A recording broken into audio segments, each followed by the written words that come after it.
नमस्कार साथियों Bihar police constable के अंदर ऑपरेटर के रूप में काफी अच्छी वैकेंसी आई हुई है। अगर आप अप्लाई करना चाहते हो तो आपको यह वीडियो अवश्य से अवश्य ही देखना चाहिए। साथियों बहुत ही शानदार वैकेंसी है। पुलिस कांस्टेबल के अंदर यहाँ पर ऑपरेटर की वैकेंसी देखने को मिलने वाली है। इसके साथ ही लगभग 993 पद इसमें आए हैं, यानी कि काफी अच्छी वैकेंसी है। इसका नोटिफिकेशन भी आउट हो चुका है। आज के इस वीडियो में बताने वाले हैं कि कौन कौन सी आयु तक के विद्यार्थी इस वैकेंसी के लिए अप्लाई कर सकते हैं, आपके पास क्या क्या योग्यता होनी चाहिए, साथ ही इसकी एग्जाम कब हो सकती है। सभी चीजों के बारे में एक एक करके बातचीत करेंगे। आपको वीडियो को पूरा देखना है, तभी आपको सभी बातें आपको अच्छे से समझ में आ जाए। यहाँ पर आप नोटिफिकेशन देख सकते हो, ये नोटिफिकेशन निकाला जा चुका है। इसके साथ ही यहाँ पर अन्य अलग अलग पदों के लिए वैकेंसी निकाली गई है। सबसे पहले बात करते हैं यहाँ पर कब आपका फॉर्म बनना शुरू हो जाएगा। यानी कि यहाँ पर जो फॉर्म बनेगी, प्रक्रिया है वो 1 मार्च से शुरू हो जाएगी। यानी कि 1 मार्च से शुरू हो जाएगी। इसकी जो अंतिम तारीख रहने वाली है वो रहने वाली है 31 मार्च।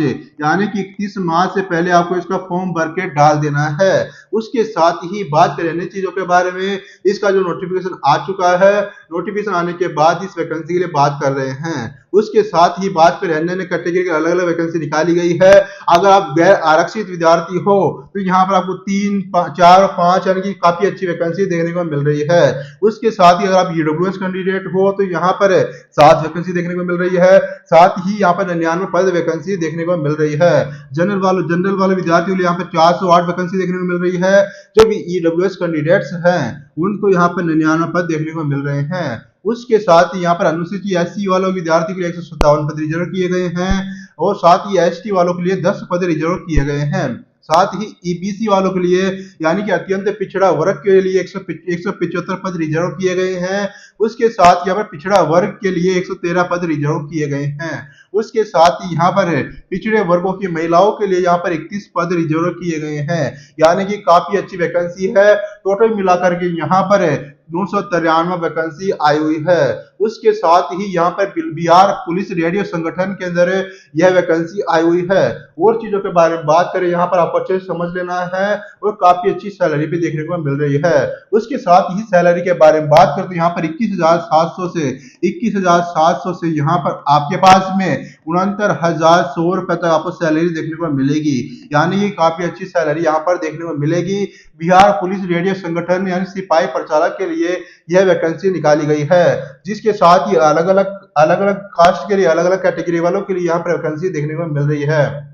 कुल मिलाकर के यहाँ पर 993 पद रिजर्व किए गए हैं। साथ ही अलग अलग कैटेगरी वालों के लिए अलग अलग वैकेंसी निकाली गई है। अब बात करते हैं अब अन्य चीजों के बारे में। बात करें यहाँ पर आपका फिजिकल टेस्ट यहाँ पर देखने को मिलने वाला है। उसमें सबसे पहले बात करते हैं यहाँ पर गैर आरक्षित पिछड़ा वर्ग के पुरुष अभ्यर्थियों के लिए यहाँ पर उनकी जो हाइट है 165 सेंटीमीटर होनी चाहिए और साथ ही उनकी चेस्ट है बिना फुलाई 81 सेंटीमीटर होना चाहिए, फुलाने के बाद में 86 सेंटीमीटर होना चाहिए। उसके साथ ये बात करते हैं यहाँ पर अत्यंत पिछड़ा वर्ग के पुरुष अभ्यर्थियों के लिए, अत्यंत पिछड़ा वर्ग के पुरुष अभ्यर्थियों के लिए बात करें यहाँ पर तो यहाँ पर आप देख सकते हो अच्छे तरीके से उनकी जो हाइट है 160 सेंटीमीटर होनी चाहिए। साथ ही उनकी जो चेस्ट है 81 सेंटीमीटर होना चाहिए और फुलाने के बाद में 86 सेंटीमीटर होना चाहिए। अब बात करते हैं यहाँ पर अनुसूचित जाति और अनुसूचित जनजातियों के लिए पुरुष अभ्यर्थियों के लिए उनकी हाइट 160 सेंटीमीटर होनी चाहिए,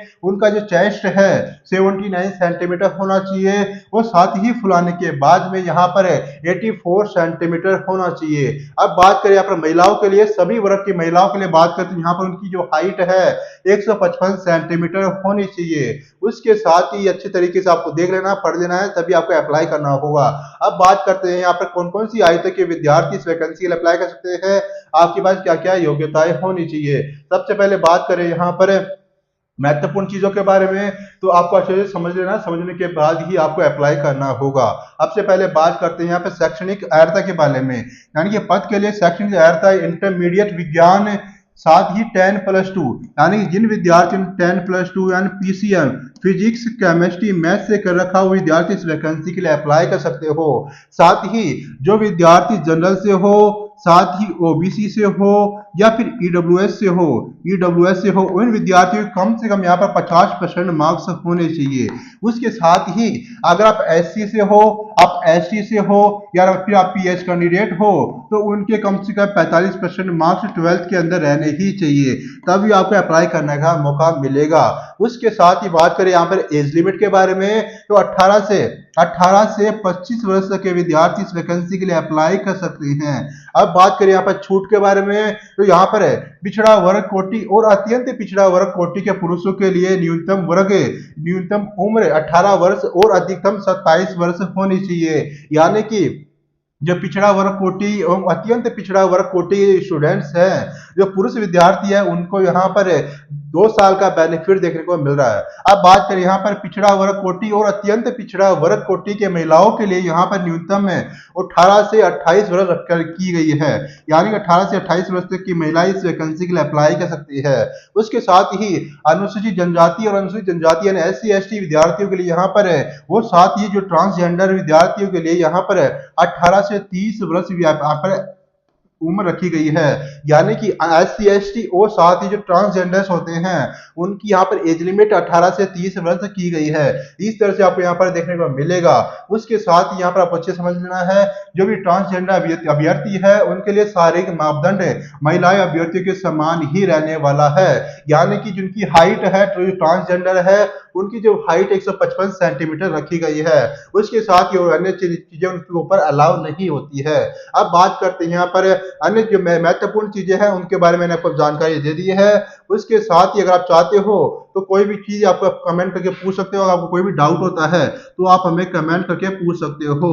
अब बात करते हैं हमें शॉर्ट तरीके से कैसे आपको सिलेक्शन देखने को मिलेगा। पहले आपका एग्जाम रिटन एग्जाम होने वाला है, यानी कि आपका पहला रिटन एग्जाम यहाँ पर देखने को मिलेगा। उसके बाद में आपको क्या करना है, यहाँ पर एग्जाम होने के बाद में कम से कम आपके पास 30% आने चाहिए, यानी कि आपके पास कम से कम 30% मार्क्स यहाँ पर होने ही चाहिए। उसके साथ ही यहाँ पर जो द्वितीय चरण रहने वाला है शारीरिक दक्षता यानी पीईटी का टेस्ट होने वाला है, जो कि फिजिकल एफिशिएंसी टेस्ट यहाँ पर देखने को मिलने वाला है। उसके साथ ही आपको यहाँ पर सिलेक्शन देखने को मिलेगा। उसके साथ ही यहाँ पर आपको शारीरिक दक्षता परीक्षा भी देनी पड़ेगी। साथ ही बात करें यहाँ पर शारीरिक दक्षता परीक्षा के बारे में तो यहाँ पर है यानी कि 1.6 किलोमीटर आपको यहाँ पर 6 मिनट में दौड़ना पड़ेगा। 6 मिनट में दौड़ना पड़ेगा, जो कि पुरुष अभ्यर्थियों के लिए है, जो कि पुरुष अभ्यर्थियों के लिए यहाँ पर प्रोसेस देखने को मिलेगा। साथ ही महिलाओं के लिए यहाँ पर 1 किलोमीटर रहने वाला है, 1 किलोमीटर रहने वाला है, जो कि यहाँ पर 6 मिनट का समय आपको देखने को मिलेगा। इस तरह से आपका फिजिकल एफिशिएंसी टेस्ट होने वाला है। उसके साथ ही यहाँ पर उसके बाद बात करें यहाँ पर महत्वपूर्ण चीजों के बारे में, आपको यहाँ पर ऊंची कूद का भी यहाँ पर टेस्ट देखने को मिलेगा, जो कि आप अच्छी तरीके से देख सकते हो। बात करें यहाँ पर पुरुष अभ्यर्थियों के लिए तो यहाँ पर ऊंची कूद के लिए यहाँ पर ऊंची कूद लगभग 3 फीट 6 इंच की ऊंचाई से आपको यहाँ पर कूदना पड़ेगा। साथ ही इसमें गोला फेंक भी होने वाला है, 15 फीट तक आपको गोला फेंकना पड़ेगा, जिसका जो वजन है यहाँ पर 16 पाउंड रहने वाला है। अब बात करें महिलाओं के लिए, यहाँ पर ऊंची कूद के लिए ऊंचाई जो 2 फीट 6 इंच होने वाली है, साथ ही गोला फेंक जो कि 8 फीट तक फेंकना होगा, जिसकी जो वेट है 12 पाउंड रहने वाला है। इस तरह से आपको यहाँ पर सिलेक्शन देखने को मिलेगा। उसके बाद आपका डॉक्यूमेंट वेरिफिकेशन हो जाएगा। डॉक्यूमेंट वेरिफिकेशन होने के बाद में आपका फाइनल सिलेक्शन देखने को मिलेगा। अगर आपको कोई भी डाउट होता है आप हमें कमेंट करके पूछ सकते हो। वापिस मैं आपको जानकारी दे देता हूँ, छोटी सी जानकारी। आपके फॉर्म 1 मार्च से शुरू हो जाएंगे, 1 मार्च इसके फॉर्म शुरू हो जाएंगे, 31 मार्च इसके फॉर्म की अंतिम तारीख रहने वाली है। उसके साथ ही 18 से 25 वर्ष तक के विद्यार्थी इसमें अप्लाई कर सकते हैं। साथ ही जो SC ST से होते हैं, चाहे जो ट्रांसजेंडर होते हैं, या EWS हो, EB हो या फिर EC हो, जो भी विद्यार्थी है उनको बेनिफिट भी देखने को मिलेगा। साथ ही यहाँ पर एप्लीकेशन फीस 100 रुपए रहने वाली है। एप्लीकेशन फीस 100 रुपए रहने वाली है। सिलेक्शन प्रोसेस के बारे में आपको बता दिया। पहले आपका रिटन एग्जाम होगा, फिजिकल टेस्ट होगा, डॉक्यूमेंट वेरिफिकेशन होगा, मेडिकल एग्जाम होगा। साथ ही इसमें 993 पदों के लिए वैकेंसी आई हुई है, जिसमें जो भी विद्यार्थियों ने 10वीं 10 प्लस 2 PCM से कर रखे हैं, फिजिक्स केमिस्ट्री मैथ्स से 12th पास कर रखे हो विद्यार्थी इस वैकेंसी के लिए अप्लाई कर सकते हैं। उनके पास कम से कम 50% मार्क्स होने चाहिए। साथ ही जो SC ST वाले और साथ ही जो ट्रांसजेंडर्स हैं उनके 45% मार्क्स होने चाहिए। वही विद्यार्थी इस वैकेंसी के लिए अप्लाई कर सकते हैं। अगर आपको कोई भी डाउट होता है आप हमें कमेंट करके पूछ सकते हो। अगर आपको यह वीडियो